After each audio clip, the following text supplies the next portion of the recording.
ஆத்ம வணக்கம்.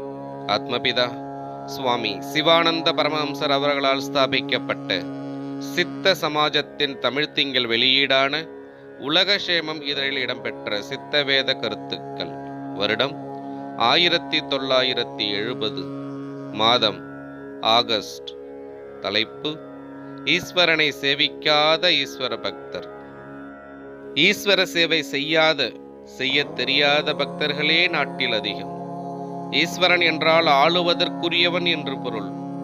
நம்மை ஆண்டு கொண்டு இருப்பவன், அதாவது நம்மை காப்பாற்றி கொண்டு இருப்பவன் சிவமாகும். சிவமில்லை என்றால் நாம் சவம்தானே. அந்த சிவன்தான் ஜீவன். எனவே நாம் ஜீவனை சேவிக்க வேண்டும்.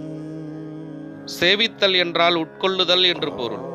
எனவே ஜீவனை சேவிக்க வேண்டும் என்றால் ஜீவனை உட்கொள்ள வேண்டும் என்று பொருள். ஜீவனை எப்படி குடிப்பது?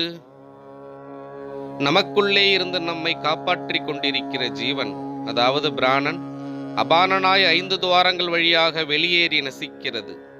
அப்படி வெளிச்செல்லும் அபானனை உள்ளே இருக்கிற பிராணனோடு சேர்த்து உள்ளிலேயே மேலும் கீழுமாக நடத்தி கொள்ள வேண்டும். அதற்காக தான் ஞானபிதா சித்த வித்தையை அருளினார். இதற்கே ஈஸ்வர சேவை என்று பெயர். இப்படி ஈஸ்வர சேவை செய்யாதவரை ஈஸ்வர பக்தர் என்று சொல்ல இடமுண்டோ? ஆத்ம வணக்கம்.